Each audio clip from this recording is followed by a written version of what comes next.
Depuis plus de 25 ans, l'Est de la République démocratique du Congo vit une guerre que le monde dit ne pas comprendre, mais dont beaucoup profitent. Une guerre que l'on présente souvent comme compliquée, ethnique, locale, presque naturelle, alors qu'en réalité, elle est profondément organisée, structurée et liée à des intérêts bien précis. Dans les villages de l'Est, le bruit des armes fait partie du quotidien. Des enfants naissent dans la peur, grandissent dans les camps de déplacés et deviennent parfois eux-mêmes des combattants avant même de comprendre pourquoi ils se battent. Pendant ce temps, à des milliers de kilomètres de là, d'autres vivent confortablement grâce à cette instabilité permanente. L'Est du Congo n'est pas une terre pauvre.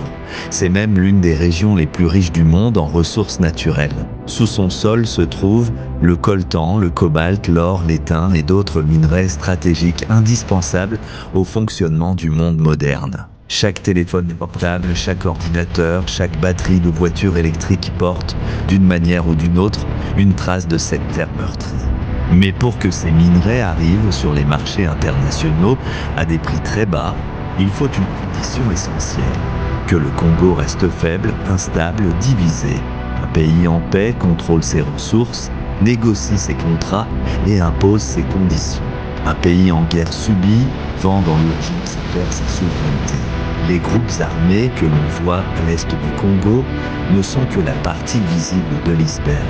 On montre leur violence, leurs exactions, leur rivalité, mais on parle très peu de ceux qui les financent, de ceux qui achètent les minerais qu'ils contrôlent et de ceux qui ferment volontairement les yeux. Aucun groupe armé ne survit sans argent, sans armes, sans débouchés économiques. La guerre est un business, et comme tout business, elle a ses investisseurs. Depuis des années, les accords de paix sont signés. Les noms changent, les lieux changent, les dirigeants posent devant les caméras, se servent, et puis la violence. À chaque fois, l'espoir meurt. Parce que ces accords s'attachent rarement au véritable cœur du problème.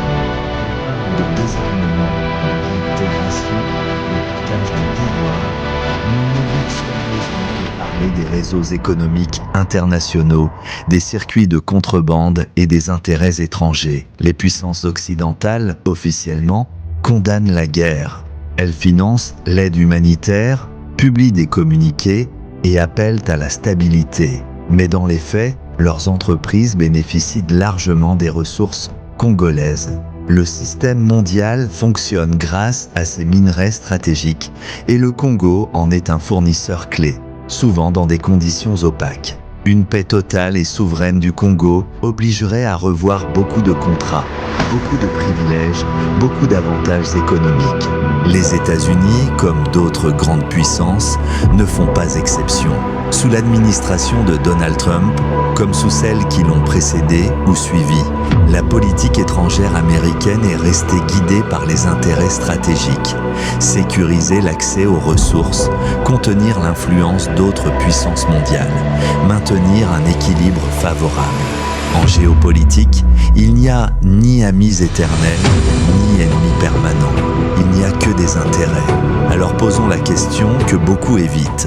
Qui gagne réellement dans cette guerre qui dure depuis trop longtemps? Ce ne sont certainement pas les populations congolaises déplacées, appauvries, traumatisées. Ce ne sont pas les femmes victimes de violences. Ce ne sont pas les enfants privés d'avenir.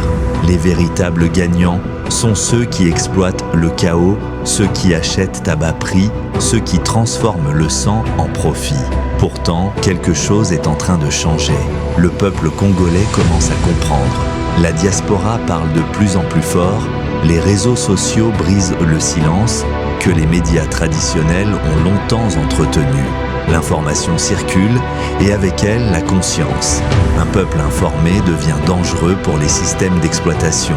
La guerre à l'est du Congo n'est pas une fatalité.